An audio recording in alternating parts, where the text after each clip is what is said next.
Saya tadi sebelum kesini ngajar dulu di pondoknya Beki, Baitul Qurannya Pak Kures. Karena memang saya termasuk pengajar di sana. Artinya kalau saya sering ke situ, jangan iri. Memang saya termasuk pengajar di sana. Termasuk pengajar yang keren maksudnya. Keren itu artinya pakai referensi, bukan asal. Assalamualaikum warahmatullahi wabarakatuh. Pada kesempatan yang sangat berbahagia ini kita akan menyimak sebuah video di mana dalam video tersebut Gus Baha mengisi pengajian di Majelis Rasulullah di Masjid Istiqlal Jakarta. Langsung saja kita simak videonya. Ingkang sangat kula hormati niki wonten Habib Nabil, semua keluarga besar Habib Mungtir, semua min usulihi wa furuhi sedanten ingkang kula hormati. Ingkang terhormat Habib Ahmad Bahar, Habib Ja'far Al-Attas, jadi wonten Profesor Naziruddin, wonten Pak Muzani, wonten Mas Nusron sedanten ingkang kula hormati. Yang spesial saya ini punya dua permintaan. Satu, jangan diundang lagi. Dua, saya minta maaf kalau yang ingin ngundang mohon nggak usah diteruskan. Saya akan cerita yang ilmiah. Saya terima kasih tadi sama Habib Abdullah bin Ja'far sama Ustadz Hasan Saifur Rijal. Begini, kenapa saya banyak dikutip para narasumber? Karena saya ini jenis kiai yang otoritatif. Jadi saya ini karena nggak menteri, sehingga kalau belajar itu serius sekali. Ya alhamdulillah ini ada Pak Muzani, orang yang bisa ngelantik seseorang jadi presiden. Masih punya utang satu, bisa nggak ngelantik kita jadi ahli surga? Begini kalau cerita ilmiah, nanti saya baca hadisnya. Ada kelebihan kita jadi manusia itu justru karena ketidaktahuan kita. Kita tentu hingga detik ini tidak melihat surga langsung, tidak melihat neraka langsung, apalagi melihat Allah Subhanahu wa Ta'ala. Tapi selalu ada teori. Dan ini dibenarkan oleh semua ulama karena ini nas itu mansuh. Dan itu diantara kelebihan Rasulullah SAW adalah diutus kafatan linnas untuk semua orang. Sehingga ada orang ditanya, dengan apa kamu tahu kalau Tuhan itu satu? Orang ini dengan enteng menjawab, innal isnaini, angka 2, 3, 4 dan seterusnya. Nisbatu dzalika ilal wahid nisbatul far'i ilal asli. Jadi segampang itu nerangkan ayat qul huwallahu ahad. Allah itu satu. Karena angka itu 2, 3 sampai 1 miliar 1 triliun. Nisbatu dzalika ilal wahid nisbatul far'i ilal asli. Semua itu asal usulnya satu. Begitu juga begitu gampangnya Syekh Nawawi Al-Bantani menerangkan. Kenapa bismillah itu dimulai ba. Huruf hijaiyah kan alif, tapi kalau bismillah dimulai dari satu ba. Ba itu ada titik satu. Anda gambar kambing, gambar apa saja, gambar Anda entah baik entah jelek, itu tetap dimulai satu titik. Nah satu titik ini disebut nuqtatil wujud, asal usul wujud. Sebab itu kitab I'anatul Thalibin, tadi Habib Nabil cerita sanad-sanadnya Mbah Mun. Sebetulnya kalau boleh angkuh, yang berhak cerita itu saya, karena kitabnya milik saya. Tapi beliau tak kasih terus cerita, ya alhamdulillah ada penyambungnya gitu. Nanti tak kasih lagi beliau. Ya memang yang paling berat beliau karena turunannya itu. Tapi kitabnya dari saya, jadi ya satu-satu lah. Kitab I'anatul Thalibin itu dikarang oleh ulama top, namanya Said Abi Bakar Sato. Beliau punya murid yang sangat terkenal di Indonesia, namanya Syekh Mahfud At-Turmusi. Syekh Mahfud ini punya murid diantaranya yang paling terkenal tentu Mbah Hashim sama Mbah Ahmad Dahlan, pendiri Muhammadiyah. Jadi kemudian kitab I'anah ini populer sekali untuk menerangkan fikih-fikih di Indonesia. Termasuk cerita bahwa wujubul jihad itu wujubul wasail lal maqasid. Jadi jihad itu wajib, itu wujubul wasail lal maqasid. Sama cari di sarah. Sekiranya dakwah itu bisa tidak dengan jihad, dengan pengajian kayak Majelis Rasulullah, kayak Majelis Nurul Mustafa, kayak kiai-kiai kampung, itu sudah cukup karena sudah isolul maksud, orang sudah menjadi kenal Allah Subhanahu wa Ta'ala. Sebab itu ketika Sayyidina Ali diutus di beberapa peristiwa termasuk di Khaybar, Sayyidina Ali didhawuhi la ayyah diawu bika rajulan wahidan khairan laka min khumrin na'am. Ada satu saja yang Islam karena kamu itu lebih baik daripada kemenangan. Nah, kemudian ini supaya otoritatif menghormati masjid ini, Masjid Istiqlal, masjid yang luar biasa bersejarah. Saya baca keterbatasan kita, tapi ini menjadi kelebihan. Ini hadis di Shahihul Bukhari. Nanti sebagainya saya tinggal supaya ini tadi otoritatif tadi, supaya semuanya pakai sanad. Ini hadis dari Shahihul Bukhari, sehingga Anda tidak perlu tanya ini sahih apa enggak, karena ini di Shahihul Bukhari, ikutnya nomor hadisnya itu 6408. Monggo kalau mau dihafal. Biasanya jenengan kan hanya hafal Arba'in Nawawiyah. Ini hadis ini nomor 6408. Ada keterbatasan yang akhirnya menjadi kelebihan kita, yaitu kita tidak tahu Allah Subhanahu wa taala. Suatu saat para malaikat ditanya, apakah mereka yang membaca tasbih di sini, misalnya di Istiqlal ini, ngerti saya? Kata Allah. Kata malaikat, tidak tahu.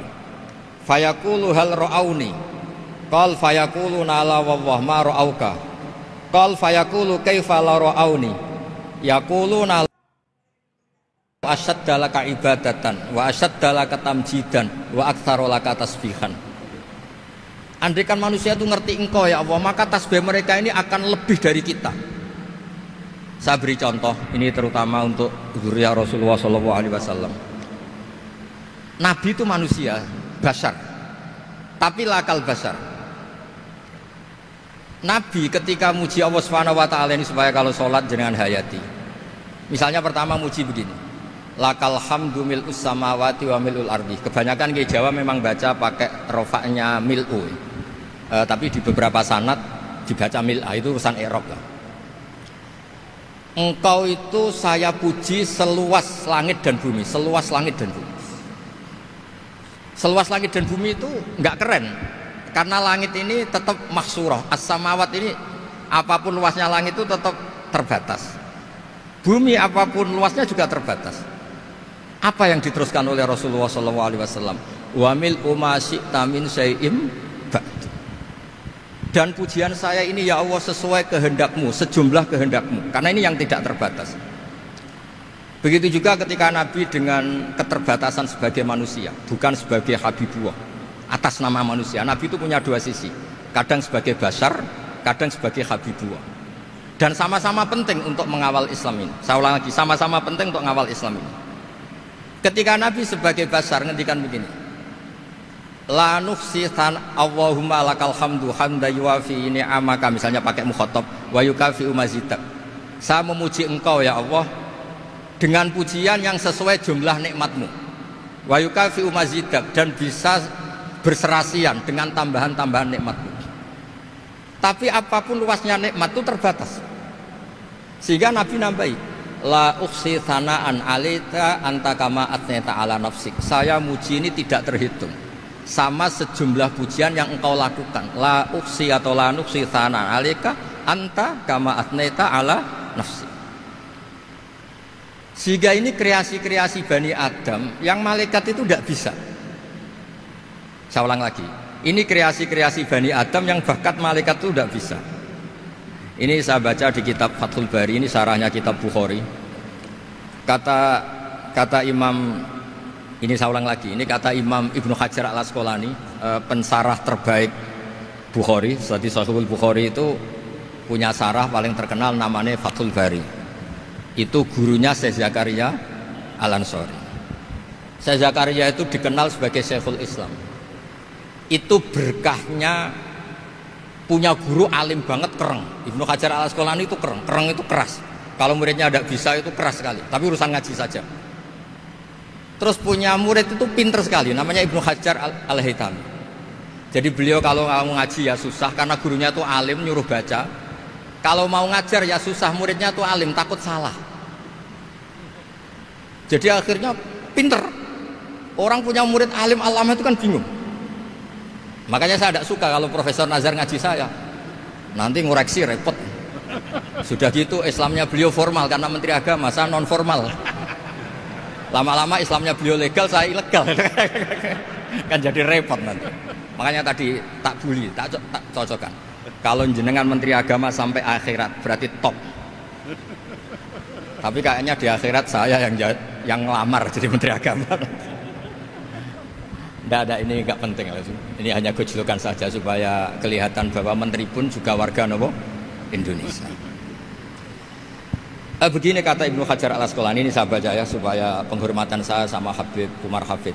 Saya ini baca kitab beliau khatam serius, namanya Taujihun Nabi li Mardhati Bari, yang ditulis oleh Ustadz Fahmi bin Ali bin Ubaidun. Saya baca banyak, termasuk ketika beliau punya manhaj yang tidak populer, kata beliau fala buddha antuwattina nafsaka ala annana khudamatu hadal kaun. Kamu harus yakin bahwa tugas kiai, tugas ulama itu khudamatu hadal kaun, mengkhidmati semua alam raya ini. Dan jangan pernah putus asa, misalnya melihat non muslim terus kamu putus asa, ini non muslim enggak. Bisa saja suatu saat rubbama aslama fakhasuna islamu, bisa saja dia Islam fakhasuna Islam. Nah, ini wirasah nabawiyah, karena dulu Nabi ketika dari kampung Abdi Yalil dan disakiti, malaikat Jibal itu usul supaya kampung itu dihabisi. Kata Nabi apa? La bal arju ayukhrijawah min aslabihim ma ya'buduwaha wa la yusyriku bihi syai'an. Bisa saja bapaknya masih kafir, anaknya Islam, cucu-cucunya apa? Islam. Kayak apa Nabi itu? Rojaknya Masya Allah. Nah kemudian ini kembali ke tasbih tadi. Kata Ibnu Hajar Al-Asqalani, yukhadu min hadal hadis anna dzikral hasil min bani Adam a'la wa asyrafu min adzikri al hasil min al malaikah li husuli dzikril adamin ma kasratis syawaghil wa wujudis sawarif wa sudurihi fi alamil ghaibi bi khilafil malaikati fi dzalika kullih. Jadi kita ini enggak melihat Allah langsung, enggak melihat surga langsung, enggak melihat neraka langsung. Tapi cara kita zikir, wis nak wis di neraka yo nuwangis tenan. Padahal yo ora mesti mlebu neraka, lha nuwangis tenanan. Kayak apa iman kita? Nah, iman seperti ini sesuai kriteria awal sing dikersana Allah, alladzina yu'minuna bil ghaib. Maka andekan saya ini kok dikasih mukasyafah sama Allah untuk melihat surga, saya milih enggak melihat supaya ngikuti yang tetap gaib. Nanti kalau saya melihat langsung kemudian iman, kata Allah, akeh tunggali aku iman mau melihat itu. Jadi kadang-kadang keterbatasan kita ini penting. Makanya masyhur Nabi pernah ngendikan tuba liman ro'ani wa amanabi, tapi wa tuba liman lam yaroni wa amanabi. Kalau orang melihat saya kemudian iman itu biasa. Ini orang zaman akhir tidak melihat saya tapi iman. Kadang-kadang itu enggak lewat Habib yang ganteng itu, enggak lewat Mudin. Semoden di kampung rapati di duwe, ini mulang tauhid ya mandi. Islam itu digawa Habib ya mandi, digawa menteri ya mandi, digawa mudin ya mandi. Karena Islam itu kafatal, napa kafatal. Nah yang nggak dipunyai malaikat adalah tadi seperti cerita saya tentang Imam Amudi. Segampang itu. Makanya di tradisi pondoknya Mbah Maimun itu ada tradisi qaddimid dirayah ala riwayah. Logika riwayat itu penting karena itu menjadi nyaman. Ya kayak tadi, Allah itu satu.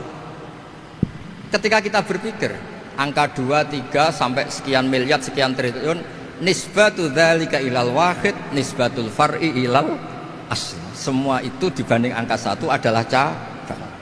Gambar kayak apa ruwetnya, dinisbatkan asal usulnya mesti satu nuktoh, yaitu satu titik. Nah satu titik ini kata pengarang I'anatul Thalibin, bi kana makana wa bi yakunu maya. Nah kemudian terakhir ini nggak boleh lama-lama. Kalau lama-lama nanti sampean pinternya nyanyi saya. Jadi sudah itu. Tapi nggak apa-apa lah. Saya ini termasuk kiai yang sudah diundang. Ini termasuk Pak MPR, nggak boleh ngundang saya. Pak Nusron apalagi nggak boleh. Itu kalau di kampung sama saya hormat. Kalau di sini kok kayak menteri gitu. Menteri betul tapi. Lah gurunya dia itu teman saya gitu. Jadi tanya ini kalau nggak percaya. Makanya kalau sama saya beliau cium tangan, saya sebetulnya ya nggak siap dicium tangan menteri itu nggak siap. Apalagi dihormati Pak Nazar nggak siap, nanti dikira minta haji malah repot. repot. Saya ini tadi bisik-bisik itu urusannya ilmu tasawuf, ya ada urusannya dengan haji ndak. Cocokan. Kenapa beliau suka ilmu tasawuf? Saya kan sering lihat beliau ceramah di TV. Katanya Obat Gus, obat. Orang kalau belajar tasawuf kan kepenak itu. Kayak wis ahli swarga kan kepenak di tasawuf itu kan memang. Sekarang saya cerita tentang ini karena bidang yang saya tekuni. Ada kitab tentang ulumul Quran namanya Al-Mufradat fi Gharibil Quran. Dikarang oleh Ar-Raghib Al-Asfihani. Ini kitab luar biasa. Di situ hanya cerita lafat-lafat per kata. Saya tadi sebelum kesini ngajar dulu di pondoknya Beki, Baitul Qurannya Pak Kures. Karena memang saya termasuk pengajar di sana. Artinya kalau saya sering ke situ jangan iri, memang saya termasuk pengajar di sana. Termasuk pengajar yang keren maksudnya. Keren itu artinya pakai referensi, bukan asal. Begini kata kitab itu. Rasulullah SAW itu kan punya nama Muhammad, orang yang banyak sikapnya atau semua sikapnya terpuji. Termasuk ketika sebagai manusia, sama lagi termasuk ketika sebagai apa? Manusia. Sebagai manusia aja Nabi gak pernah salah. Begini kata kitab itu. Nabi-nabi yang keren-keren itu, sama lihat di Ahaditsus Syafa'ah, itu masih egois. Ketika ada haulul mauqif, ada prahara mauqif, itu semua nabi bilang nafsi, nafsi, nafsi, nafsi. Ketika dimintai syafaat bilang nafsi, nafsi. Tapi Rasulullah SAW itu beliau ngendikan ummati, ummati. Dan beliau ketika dimintai syafaat kata beliau, sudah, analah, saya bisa memberi syafaat. Kata beliau, fa'akhirru lillahi ta'ala sajidan fayaqulu li ya Muhammad irfa' ra'sak wasaltu toh wasfa'tu syaffa'. Kayak apa hebatnya Rasulullah SAW? Umumnya para nabi melihat akhirat itu sudah akhir dari semua amal. Itu menurut Nabi Muhammad gak keren. Allah itu gak bisa didikte akhirat. Allah itu Tuhan, tetap yaf'alu ma yasha. Jadi gak bisa misalnya sudah akhirat orang nyuwun sewu terus tanya, ya Rasulullah ini sudah akhirat kok jenengan sujud bareng ini gimana? Ini sudah nggak darul amal tapi ini darul jaza. Tidak bisa. Akhirat nggak bisa dibatasi. Karena akhirat nggak bisa membatasi Allah, Nabi tetap dengan rileksnya minta sama Allah. Fa ahmaduhu bima hamida 'allamani ya rabbi. Kemudian saat itu saya muji-muji Allah dengan pujian yang luar biasa. Terus kata kitab itu, fa Muhammadun Ahmadu min ghairihi. Makanya beliau punya nama Ahmad. Ahmad itu afal tafdil, bukan fi'il mudhari' waqi' mutakallim. Ini pernah madrasah dulu di Kutsian. Tamat. Terus. Beliau kalau di rumah hormatnya enggak kayak tadi, lebih dari itu. Tadi di sini pejabat terus. Sembrono ya di sini tuh kelewat itu. Ya tapi enggak apa-apa itu. Tadi sudah dipuji, akhlaknya baik, apa-apa baik, alhamdulillah. Fa Muhammadun Ahmadu min ghairihi. Ketika para nabi gak bisa muji Allah di mahsyar, bahkan mereka itu nyuwun sewu egois, hanya mikir diri sendiri, nafsi-nafsi. Rasulullah Muhammad ini punya nyali untuk muji Allah dan tetap mengajukan permohonan apa? Disebut fa Muhammadun Ahmadu min ghairihi. Sampeyan lihat di Bukhari, di Muslim. Fa Ahmadu fi mahamida 'allamani rabbi. Tetap muji-muji Allah. Bukti bahwa teori saya benar dan otoritatif adalah yang nggak bisa hilang di surga itu juga wiridan. Ketika kita masuk surga, apa kita kegiatannya? Da'wahum fiha subhanakallahumma wa tahiyyatuhum fiha salam wa akhiru da'wahum alhamdulillahi rabbil alamin. Nah, kemudian ini juga yang terus kemudian dinyatakan al-baqiyatus sholihat. Ini kalimat-kalimat yang abadi. Karena apa? Di dunia ya kita bilang subhanallah alhamdulillah, di akhirat dia bilang subhanallah. Kayak apa kerennya kita sebagai Bani Adam? Nah, makanya disebut alladzina yu'minuna bil ghaibi. Wong tidak melihat Allah, tidak melihat surga, tidak melihat neraka, tapi iman kita ini kayak iman sing musyahadah. Iman sing hakul yakin, ainul yakin. Kenapa demikian? Ya karena tadi kita diajari terus menerus oleh Rasulullah SAW. Yang terakhir saya cerita mukjizat. Ini juga terkait dengan betapa mudahnya hadaddin ini di logika, dicerna. Kata Rasulullah SAW, sabda Nabi di hadis, saya ulang lagi ini hadis sahih, di bab awal Fadailul Quran di Sahihul Bukhari. Dicek kalau nggak percaya dicek. Ma minal anbiya'i nabiyyun illa u'tiya minal ayati ma misluhu amana alaihil bashar. Wa innama kana alladzi utitu wahyan auhahu wa ilayya fa arju an akuna aktsarahum tabi'an yaumal qiyamah. Enggak ada nabi kemudian kecuali dikasih wahyu, dikasih mukjizat. Dan mukjizat ini dahsyat sehingga orang itu dipaksa iman. Kayak Nabi Soleh, ada unta besar keluar dari batu. Nabi Musa punya tongkat dipukulkan ke Laut Merah langsung menyibak jadi daratan. Tapi kata Nabi Muhammad SAW, saya itu tidak punya mukjizat kayak itu, juga gak ingin. Saya ini dikasih mukjizat Al-Quran.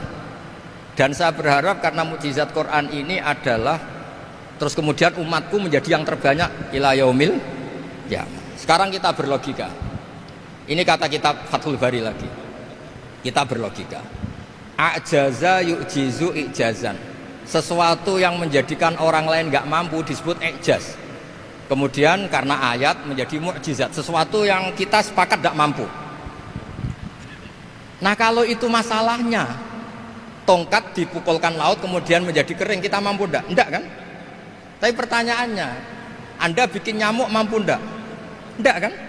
Anda bikin sapi, bikin unta mampu enggak? Enggak kan?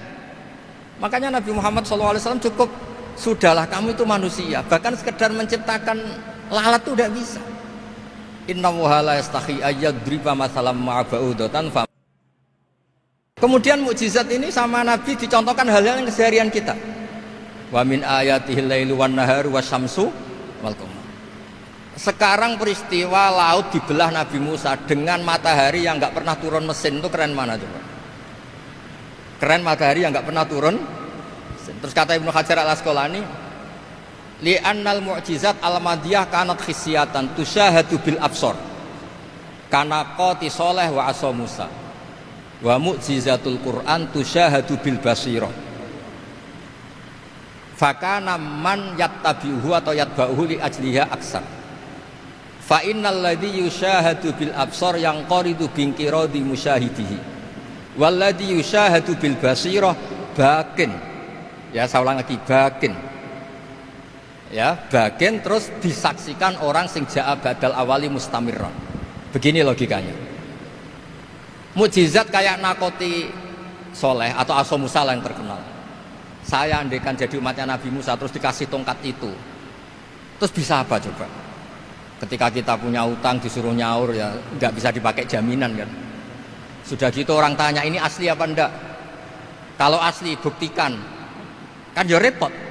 Tapi kalau kita jadi umatnya Rasulullah SAW ditunggoni Quran, punya banyak masalah resepnya sabar. Kalau nggak bisa sabar ya nyari kiai-kiai tukang ijazah, anak menodongannya mandi. Karena orang mensifati Allah itu macam-macam. Makanya saya pastikan nggak ada agama yang mengajarkan rasional kayak agama apa? Islam. Makanya liqaumi yaqilun liqaumi yatafakkarun. Coba misalnya nyamuk. Kamu bikin nyamuk tidak bisa kan? Nyamuk punya organ tubuh kecil, organ tubuhnya punya urat. Kamu mikirnya kayak apa? Sekedar bikin patungnya saja tidak bisa, apalagi bikin nyamuk. Jadi untuk mengakui kudrohnya Allah yang tidak terbatas dan kita lemah, itu tidak usah nunggu peristiwa kayak terbelahnya laut. Cukup wa ma min dabatin fil ardi wala ta'ir yatiru bi janahihi illa umamun amsalukum inna fi khalqis samawati wal ardi waqtilafil laili wan nahar, seterusnya la ayatil liqaumi yaqil. Nah gara-gara pola yang diajarkan Nabi itu ila yaumil qiyamah orang tetap Islam karena nyaman dengan kepastian mukjizat ini baqiyah ila yaumil qiyamah. Itu kayak apa baiknya Nabi. Makanya saya suka tadi burda yang dibaca. Ada ulama kayak Muhammad bin Said Al-Busiri yang ngarang burda. Itu kalau berpikir itu sederhana. Ngeten lho Gusti, malah nerangno pangeran. Lama da'awa da'ina li ta'ati bi akramir rusli kuna akramal umami. Ngeten lho Gusti, karena Rasul Muhammad itu terbaik, ya logikanya umatnya juga terbaik. Jadi lama da'awa da'ina li ta'atihi bi akramir rusli mesti kuna akramal umami. Jadi burda ini saking manjanya sama Allah sampai bilang gini. Wala yadika Rasulullah jahuka biidal karimu tajalla bismimun takim. Ya Allah, engkau telah menamai Nabi engkau itu Raufur Rahim, yang penuh kasih sayang, yang sohibus syafa'ah. Maka ketika engkau ingin nyiksa kami dengan alasan engkau ini al-muntakim, dat yang bisa nyiksa orang maksiat, jenengan harus ingat ya Allah bahwa Nabi kita itu nabi yang kau gelari Raufur Rahim. Ya kalau gitu jangan jadi nyeksa. Terus gunanya apa digelari Raufur Rahim ra iso nyafaati gitu. Itu jenenge wala yadi ka Rasulullah jahu kabi idal karimu tajalla bismi muntah. Terus fa inna min judika dunya wa darrataha wa min ulumika ilmal lauhi wal qalam. Dan itu juga yang dibuktikan Rasulullah SAW. Sampai beliau ngendikan likulli nabiyyin da'watun mustajabah wa akhtabi da'wati syafaatan ummati yaumal kiamah. Semua nabi itu punya doa yang mustajab dan semuanya sudah dipakai di dunia. Tapi saya menyimpan jatah itu supaya saya tetap punya hak syafaat fi yaumil kiamah. Terus ini bukti-bukti bahwa ilmu yang selama ini diajarkan para habaib, para kiai itu otoritatif.